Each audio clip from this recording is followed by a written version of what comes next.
우리 이 시간 가지고 있는 성경 말씀을 가지고 있는 성경을 들어보겠습니다. 주의 말씀은 내 발의 등이요 내 길의 빛이니이다. 아멘. 아멘. 거룩하고 복된 주일, 하나님 전에 나와 그리고 각 가정에서 온라인으로 예배드리는 모든 성도님들에게 하나님의 능력과 은총이 함께 하시기를 축복합니다. 아멘. 오랜만에 예배당에서 예배드리시는 분들, 또한 온라인으로 예배드리는 분들 모두 주님의 이름으로 환영합니다. 이제 우리 옆 사람에게 이렇게 축복하였으면 좋겠습니다. 하나님이 이 시간 우리와 함께 하십니다. 하나님이 이 시간 우리와 함께 하십니다. 아멘. 아멘. 우리가 잘 아는 이솝우화 중에 개미와 배짱이 이야기를 여러분들 잘 아실 겁니다. 겨울을 대비해 식량을 모으는 성실한 개미와 또 따뜻한 계절 동안에는 노래를 부르면서 게으르게 시간을 보내는 배짱이에 관한 이야기죠. 막상 겨울이 되었을 때에 겨울이 올 것을 성실히 대비해야 했던 개미는 아무 걱정 없이 행복한 삶을 살지만, 겨울을 대비하지 않고 게으르게 시간을 보냈던 배짱이는 막상 겨울이 찾아왔었을 때에 굶주림에 시달리다가 개미에게 찾아가 음식을 구걸하게 되고, 그래서 그 개미는 배짱이의 게으름을 비판하는 것이 우리가 알고 있는 내용입니다. 그래서 미래를 계획하고 일하는 가치에 대한 교육을 주는 것이, 교육적인 교훈을 주는 것이 우리가 잘 알고 있는 개미와 배짱이의 이 줄거리입니다. 그런데 요즘에는 이 개미와 배짱이의 달라진 버전이 등장을 했습니다. 겨울을 열심히 준비하던 개미는 이상기온 현상으로 인해서 춥지 않은 겨울을 맞이하였고, 너무 고생만 해서 허리가 아파서 병원 신세를 지는 신세가 돼버린 겁니다. 그리고 그에 반해 일을 하지 않고 겨울이 오기 전까지 내내 노래를 불렀던 이 배짱이는 그 노래가 그 다른 이들에게 계속 되뇌어짐으로 인해서 그 노래가 유행이 되게 된 겁니다. 그래서 이 배짱이는 음원 수익으로 정말 평생 먹고 살게 되었다는 내용이 등장을 했습니다. 또 하나는 이제 다음 세대의 버전인데요. 자녀 개미는 아빠 개미를 따라 성실하게 그리고 열심히 일을 하고 저축을 해서 10년 만에 통장에 3천만 원이 찍히게 됐습니다. 근데 그에 반해 이 자녀 배짱이는 아무것도 하지도 않았는데 통장에 약 3억 원이 찍혀 있는 거죠. 여러분들 3억 원이 놀라지 않는 것 같습니다. 3억 원이 찍혔는데 어떻게 된 연유인가를 들여보니, 그 이유는 노래를 통해서 음원 수익을 많이 벌어들였던 아버지 배짱이의 재산을 물려받았던 겁니다. 즉 요즘 우리말로 우리가 소위 말하는 금수저였던 것이죠. 물론 각색된 현대판 개미와 배짱이의 이야기를 접하면서 마냥 재미있을 수는 없었습니다. 지어낸 이야기라고 말하기에는 마치 현실을 꿰뚫고 있는 것처럼 유사한 부분들이 있었기 때문인데요. 현대판 이 개미와 배짱이가 우리가 살아가는 이 시대의 현상을 대변하고 있어서 마음을 무겁게 합니다. 물론 코로나라는 전 세계적인 어려움 가운데서도 주어진 상황 가운데 열심히 살아가고 있는 사람들이 있습니다. 그러나 많은 사람들이 도전보다는 포기와 더욱 가까운 모습을, 그리고 희망을 불편해하고 절망을 익숙하게 여기는 시대를 살아가고 있다고 할 수 있는 것이죠.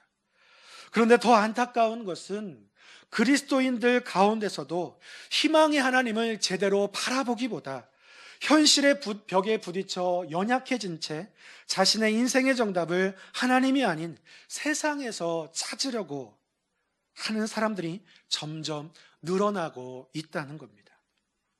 물론 우리가 살아가는 이 시대는 우리가 그냥 살아가기에도 쉽지 않은 시대를 살아가고 있기에 그리스도인이라는 이름으로 살아가는 것은 더욱 어려운 시대임에는 분명합니다.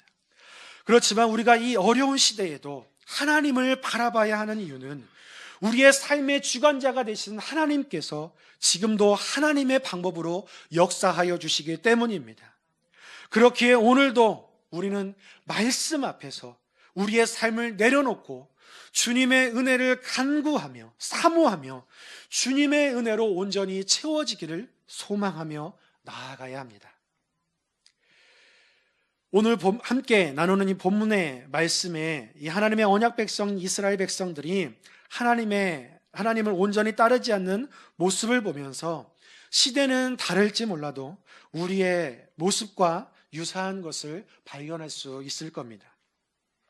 본문의 배경은 아수르가 워낙 강대한 나라다 보니 주위의 나라들 또한 이 아수르의 눈치를 보는 형국이었습니다. 이미 이때에 북이스라엘이라는 나라는 이미 아수르에 의해서 멸망의 길을 걸어가고 있었죠. 이 당시에 남유다는 아하스 왕 때부터 조공을 바치면서 평화의 상황을 누렸지만 결국 한계에 다다르게 되었습니다. 인간적인 노력이 결국에는 한계에 다다르게 되었던 것이죠.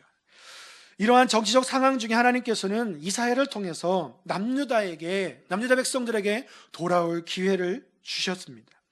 그런데 남유다는 하나님께로 눈을 돌리는 것이 아니라 오히려 주변국인 애국과 손을 맞잡으면서 나아가려 하는 모습을 31장 1절을 통해서 기록된 말씀을 통해서 우리는 알 수가 있습니다.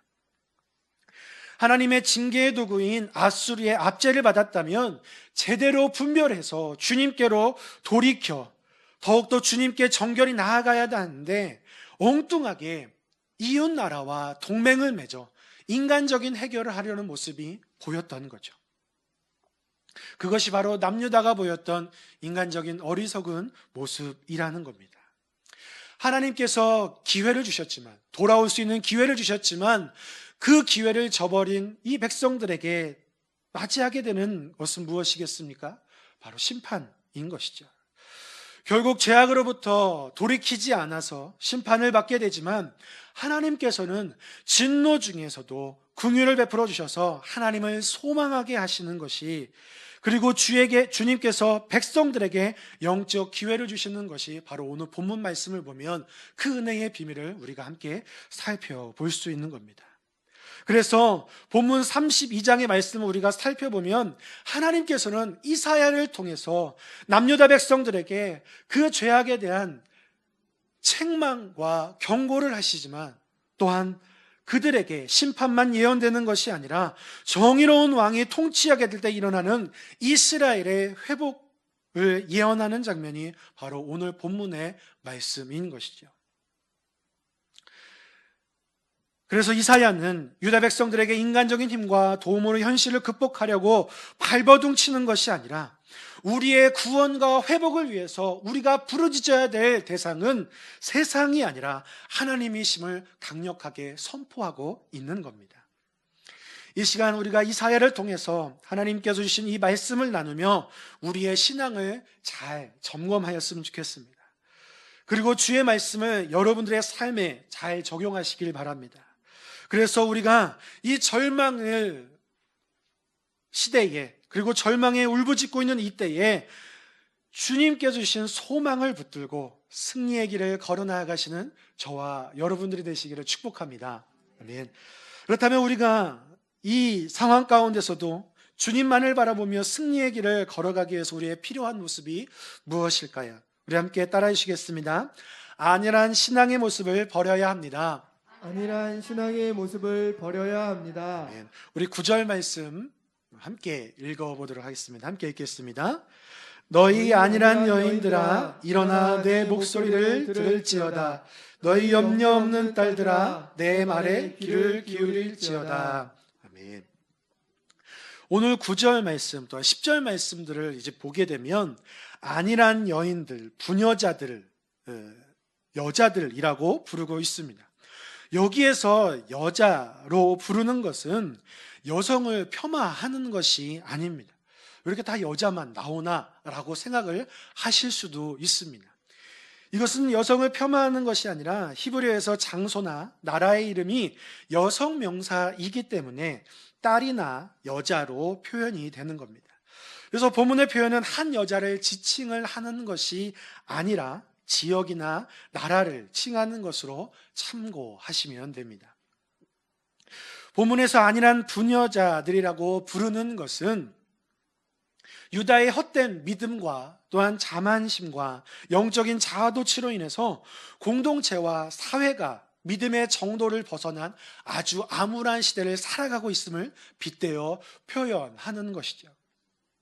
이때 남유다 백성들은 이사야가 전하는 하나님의 말씀에 귀를 기울이는 것이 아니라 현실에 타협하고 자기 합리적으로 자신의 신앙을 하나님의 기준이 아니라 세상의 기준으로 스스로를 평가했던 것이죠. 물론 스스로를 평가하는 것은 결코 나쁜 것이 아닙니다. 그런데 문제는 분명한 기준 대신 하나님의 말씀을 가지고 겸손함으로 점검하는 것이 아니라 분명하지 못한 세상의 기준을 가지고 겸손하지 못한 자세로 점검할 때 문제가 발생을 하게 되는 겁니다. 남유다 백성들은 자신의 신앙을 겸손하게 점검해서 주님 앞에 부족함을 고백하며 나아갔던 것이 아니라 내 신앙이 이 정도면 됐지, 세상의 기준으로 나보다 더 못한 사람을 기준으로 삼다 보니까 내가 이 정도면 됐지, 이만하면 됐지 라고 생각하면서 자신의 신앙을 판단해 나갔던 겁니다. 그래서 자신을 평가하면서 점점 더 세상을 향해 나아갔던 것이죠. 결국 그들의 신앙의 변질이 된 것은 당연한 결과였습니다. 그런데 더 큰 문제는 그들이 변질된 신앙의 모습이 진단이 내려졌음에도 불구하고 위기의식을 느끼지 못하고 여전히 정답을 세상에서 찾으려 했던 겁니다. 우리의 삶의 유일한 해결자는 하나님이심을, 우리가 부르짖어야 될 분은 하나님이심을 강력하게 이사야를 통해서 선포됨에도 불구하고 그들은 하나님께로 돌이켜 나아갔던 것이 아니라 점점 더 세상을 향해 나아갔던 것입니다. 말 그대로 영적으로 안일한 삶을 이어가고 있던 것이죠. 이 모습을 단적으로 보여주는 것이 바로 오늘 10절 말씀입니다. 10절 말씀에 이렇게 기록이 되어 있습니다. 너희 염려 없는 여자들아, 1년 남짓 지나면 너희가 당황하리니 포도 수확이 없으며 열매 거두는 일이 이르지 않을 것입니다. 그러는 1년 앞으로 닥쳐올 재난에 준비하는 것이 아니라 적당히와 타협이 익숙한 삶을 살아가므로 결국 그들이 맞이하게 되는 상황은 열매가 없는 상황, 수확이 없으며 열매 거두는 일이 이르지 않을 것이라고 말씀을 하고 있습니다. 이사야를 통해서 말씀하시는 하나님의 구원의 손길을 계속 뿌리쳤습니다. 세상적인 방법으로 하나님의 자신의 삶과 나라의 문제를 해결하려고 나아가는 것이 아니라 인간적이고 세상적인 방법이 점점 늘어만 갔습니다. 그것은 하나님의 진노하심의 심판의 순간을 앞당길 뿐이었습니다. 여러분들도 그리스도인으로 살아가면서 과연 내 신앙이 건강한 신앙생활로 이어지고 있는가? 그 신앙이 바탕이 된 삶을 살아가고 있는가? 라는 그러한 질문을 여러분들 하게 될 것입니다. 우리가 건강한 신앙생활을 하고 있는지 건강하지 못한 신앙생활을 하고 있는지에 대한 이 질문은 우리가 신앙생활을 함에 있어서 우리에게 반드시 필요한 질문입니다. 여러분, 과연 여러분들은 지금 신앙의 모습이 어떠하십니까? 과연 내 신앙의 지금의 현주소가 어떠한가? 어디에 있는가? 여러분들 한번 점검해 보시기를 바랍니다. 지금 나의 신앙생활이 건강한지 아닌지에 알고 싶으면 길게 정할 것도 없습니다. 지금 나의 신앙의 이 모습이 지속이 된다면 과연 1년 후에 나의 지금의 모습이 현재의 모습이 어떠할지를 한번 생각해 보시면 될 것 같습니다. 과연 내 1년 후의 모습이 어떠할지. 만약에 지금 신앙생활을 유지하였을 때에, 삶을 유지하였을 때에 1년 후에도 성실함과 겸손함으로 하나님 앞에 영광된 예배와 또한 생활이 예상된다면 기쁨으로 지금의 모습을 유지하셔도 됩니다. 그런데 이와는 반대로 오늘 본문에 기록되어 있는 안일한 부녀자의 모습, 제대로 분별 없이 자신의 신앙을 제대로 가꾸지 못하는 모습이 있다면 우리는 돌이켜야 됩니다. 자기 합리화에 익숙해지고 또한 세상에 타협하는 모습이 우리의 모습으로 익숙해져 있다면 우리는 돌이켜야 합니다. 그 사람은 현재 영적인 빨간 신호등이 켜진 상태입니다. 영적인 빨간 신호등을 무시하고 지낸 자들에게 찾아오는 현실은 냉혹하고 가혹한 현실이라는 것을 알아야 합니다. 11절에서 14절에 하나님을 멀리하고 죄인들의 삶을 살아가는 자들에게 처하게 될 현실에 대해서 말씀하고 있는데요. 먼저는 하나님 앞에 겸손함으로 나아가지 못하고 하나님을 가까이 하지 않고 세상 풍조를 따랐던 자들은 영적인 수치심을 겪는다라고 말씀하고 있습니다. 포로살이의 운명이 임하게 될 것이고 재앙이 지나 기름지고 풍성한 포도밭이 만들어질 텐데 정작 자신은 수확할 것이 없어서 가슴을 치게 되는 상황을 맞이하게 되는 것이죠. 그리고 하나님의 돌보심을 받지 못하게 된다고 말씀하고 있습니다. 하나님의 재앙이 많은 상황 가운데서도 회개하지 않고 여전히 세상을 기뻐함으로 영적으로는 죽어가고 있는, 겉으로는 살아있는 자의 모습이나 영적으로는 죽어있는 자의 모습, 그 모습을 보인다는 것이죠. 그래서 하나님과는 상관없는, 생명 대신 하나님과는 상관없는 가치 없는 삶으로 전락돼 버리게 되는 겁니다.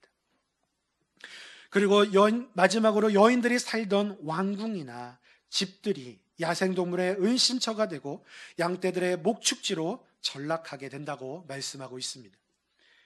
과거에는 우리가 유럽의 기독교 국가의 교회들이 겪는 위기를 보면서 걱정했었습니다.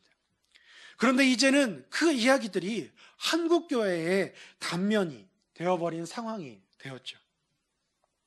그래서 교회에는 젊은이들과 또한 다음 세대들은 점점 줄어들고 있고 교회가 세상을 걱정하는 시대가 아닌 세상이 교회를 걱정하는 시대를 살아가고 있습니다.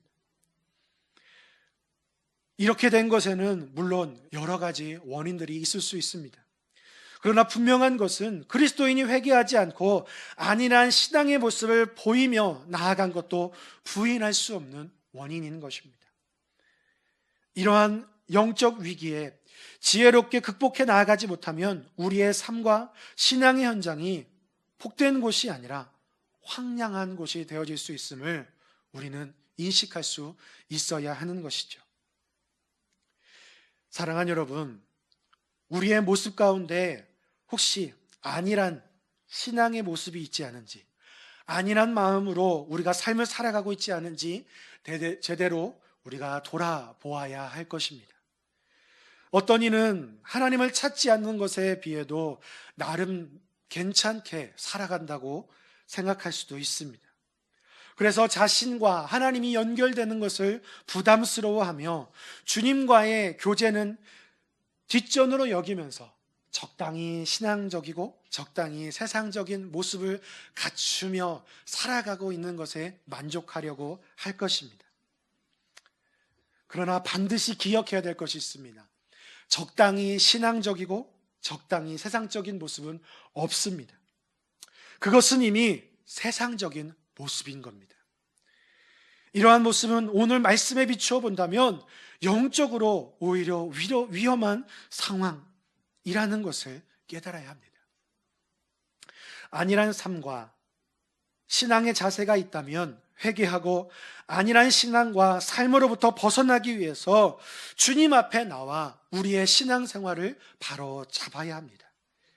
다른 이들의 신앙에 또한 그 생활에 대해서는 인색하고 오히려 나의 신앙과 삶에 대해서는 관대한 마음을 가지고 있는 것이 아니라 이와는 반대로 오히려 다른 이들의 신앙과 또한 삶에 대해서는 관대할 수 있어도 나의 신앙생활을 주님의 말씀이 기준되어 철저히 분별하여 주님께서 보시기에 바른지에 대해서 철저하게 분별함으로 주님 앞에 우리의 신앙을 올려드릴 수 있어야 되는 겁니다.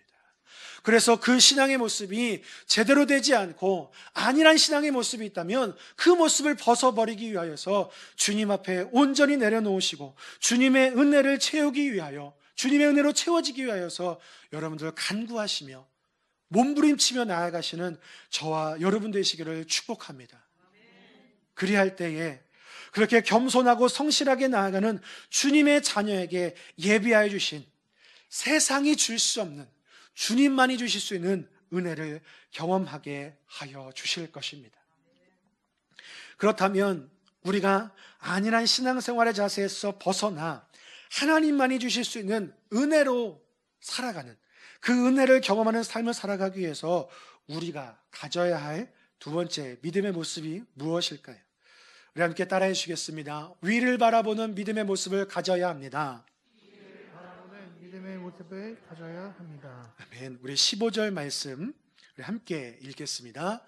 마침내 위에서부터 영을 우리에게 부어주시리니 광야가 아름다운 밭이 되며 아름다운 밭을 숲으로 여기게 되리라. 아멘.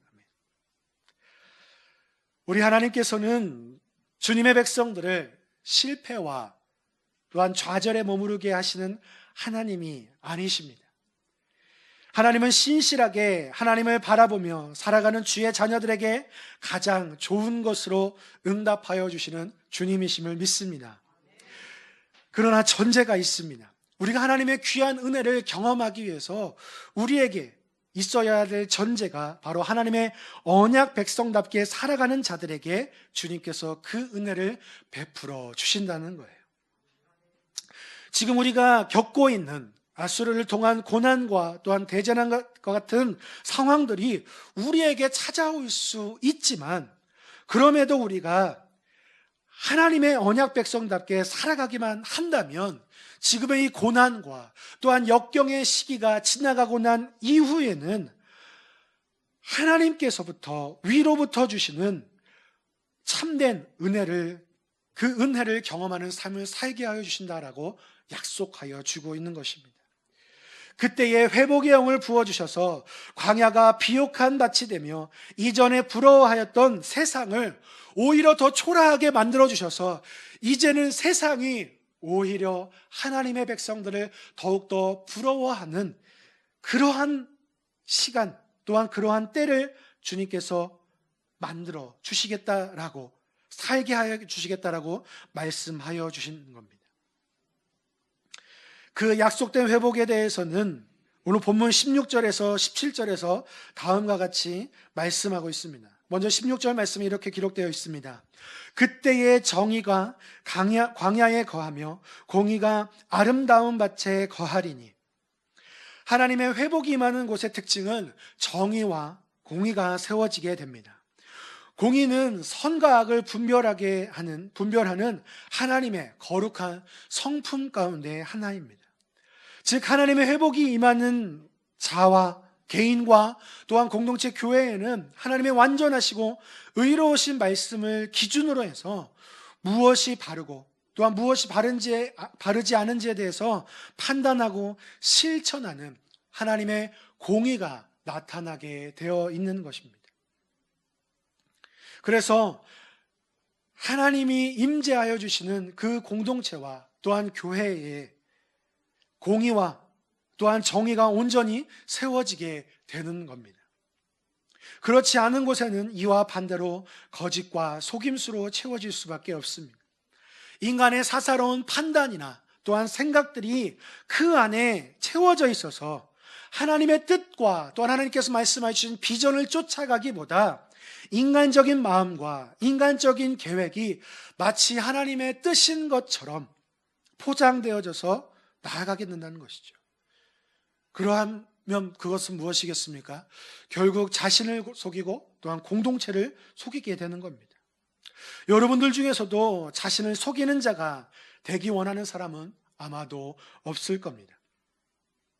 그런데도 불구하고 하나님을 바라보지 않으므로 주님과는 멀어지는 것을 별로 개의치 않고 살아간다면, 그래서 내 안에 은혜가 채워지지 않고 살아가는 그저 그런 신앙과 삶으로 나아가게 된다면 결국은 자신을 속이는 삶, 변질된 신앙의 모습을 가질 수밖에 없는 겁니다. 그렇다면 우리는 하나님의 말씀을 우리의 삶의 기준으로 정확하게 삼아서 철저히 순종함으로 우리의 삶이 하나님의 정의와 공의가 실현될 수 있도록 그 믿음의 노력을 할 수 있는 우리가 되어야 할 것입니다. 그렇게 할 때에 광야가 옥토가 되는 은혜를 경험하는 것처럼 또한 열매가 맺어지는 은혜의 삶을 살아가게 될 것입니다. 여러분들의 삶에 은혜와 또한 수확뿐만 아니라 열매를 기쁨으로 거두고 싶지 않으십니까? 그렇다면 하나님의 정의와 공의가 바르게 세워질 수 있도록 늘 간구하며 나아가시기를 바랍니다. 주님의 정의와 공의가 실현될 수 있도록 우리가 할 수 있는 대로 최선을 다해 하나님의 말씀을 기준으로 삼아 실천하며 나아가시기를 바랍니다. 그리할 때에 우리는 17절에 말씀하고 있는 것처럼 하나님의 정의와 공의의 열매가 우리의 삶에 맺어지게 될 것입니다. 우리 17절 말씀에 이렇게 기록되어 있습니다. 함께 읽겠습니다. 공의의 열매는 화평이요 공의의 결과는 영원한 평안과 안전이라. 아멘. 화평이라는 것은 조금도 부족함이 없는 온전한 상태를 의미합니다. 주님과의 교제를 통해서 날마다 주님께서 인도하여 주시는 그 귀한 은혜로 인해서 비록 우리의 상황과 환경은 어제 우리가 경험했던, 우리가 지내왔던 상황과 환경이지만 그때는 강야와 같았더라도 이제는 그 주님의 은혜로 인하여서 옥토가 되어지게 될 것이라는 겁니다. 예전에는 광야와 같았다면 이제는 가수원의 열매가 주렁주렁 맺혀 있는 것과 같은 은혜를 경험할 수 있도록 인도하여 주신다는 겁니다. 평안은 무엇입니까? 평안이라는 것은 하루를 정말 보람있게 산 자, 하루를 정말 성실하게 땀을 흘리며 성실하게 나아갔던 자가 누릴 수 있는 참되고 온전한 쉼을 뜻합니다. 하나님의 영광을 위하여서 눈물을 흘리고 땀을 흘렸던 자들이 주님 안에서 의미 있고 가치 있는, 말 그대로 주님의 그늘 안에서 평안, 온전한 쉼을 누리게 하여 주시는 겁니다. 그리고 영원한 안전, 어떠한 상황과 환경이 주어질지라도 그것을 뛰어넘는 피난처 대신 하나님의 그 평안 가운데 안전한 인생, 치안과 보안이 있는 것, 세상의 치안과 보안으로도 누릴 수 없는 하나님께서만 해주시는 그 평안과 또한 안전을 누리게 하여 주신다라고 말씀하고 있는 겁니다. 그래서 사람이라면 충분히 인간적으로 두려워할 수 있는 상황과 환경 가운데서도 전적인 하나님의 은혜, 위로부터 부어주시는 하나님의 그 전적인 은혜로 말미암아 주님의 인도하심과 보호하심을 늘 신뢰하며 나아갈 수 있는 인생이 될 수 있도록 주님께서 인도하여 주신다는 겁니다. 비록 지금은 사막과 또한 광야와 같은 상황과 환경, 세상이 더 위협적으로 권세 있는 것처럼 느껴지는 시대를 살아가고 있지만 이러한 상황 가운데서도 세상이 아닌 하나님께 나아가는 자들을 주님께서 주목하고 계십니다.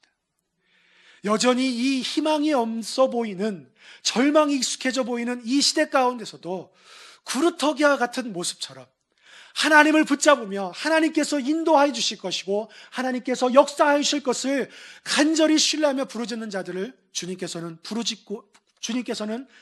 주목하여 주신다는 겁니다. 그것이 바로 우리 위대한 교회 성도 여러분 한 분 한 분이 되시기를 주님의 이름으로 축복합니다. 그리할 때에 하나님께서는 마침내 우리가 주님만을 바라보며 위로부터 부어주시는 은혜를 기대하며 나아가는 저와 여러분들에게 위로부터 그 은혜를 부어주셔서 광야가 아름다운 밭이 되며 더 나아가 그 은혜의 숲을 이루게 하여 주실 것입니다.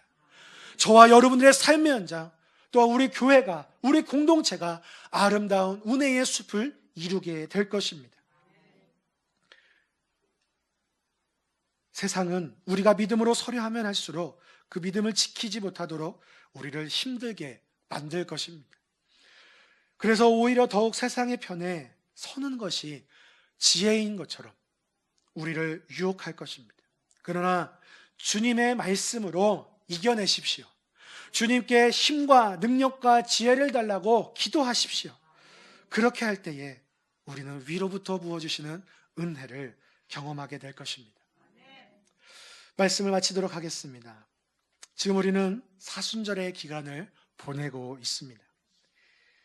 예수 그리스도의 고난을 묵상하며 또한 그 고난에 동참해야 하는 이때에 과연 여러분들은 어디를 보고 계십니까?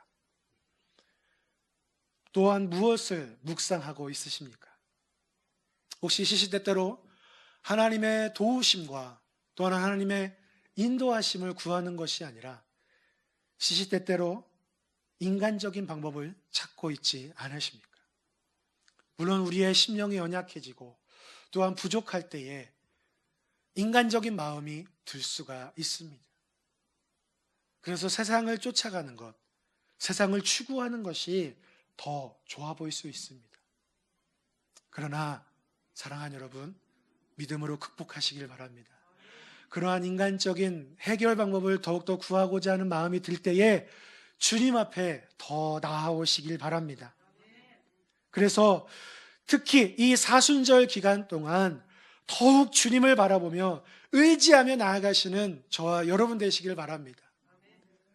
사순절 그 기간이 있었나? 라고 생각하면서 그냥 지나치는 사순절이 아니라 예수 그리스도의 그 십자가의 그 은혜를 제대로 묵상하고 제대로 동참함을 통해서 위로부터 부어주시는 그 은혜를 더욱더 간절히 사모하며 나아가시기를 바랍니다. 그래서 우리 위대한 교회의 성도 여러분들의 삶의 간증 속에서 비록 나의 상황과 환경은 바뀌지 않았지만 주님께 더욱더 간절히 부르짖으며 나아갔더니 세상을 의지하며 나아가지 않고 주님을 바라보며 나아갔더니 나의 마음의 밭이 옥토가 되었습니다. 우리 위대한 교회 모든 성도 여러분들이 이 절망의 때에 수많은 사람들이 아픔을 이야기하고 절망에 가득한 시대 가운데 저와 여러분들을 통해서 하나님께서는 여전히 우리 가운데 역사하여 주시고 위로부터 부어주시는 은혜를 우리에게 부어주실 것이다. 또한 우리가 그것을 누리고 있다는 것을 우리 사랑하는 위대한 교회 모든 성도 여러분들이 삶으로 보여주시기를 바랍니다. 그리하여 우리 모두가 언약 백성에게 주신 하나님의 화평과 평안과 또한 영원한 삶을 누리는 우리 위대한 교회 모든 성도 여러분들 되시기를 주님의 이름으로 축복합니다. 기도하시겠습니다.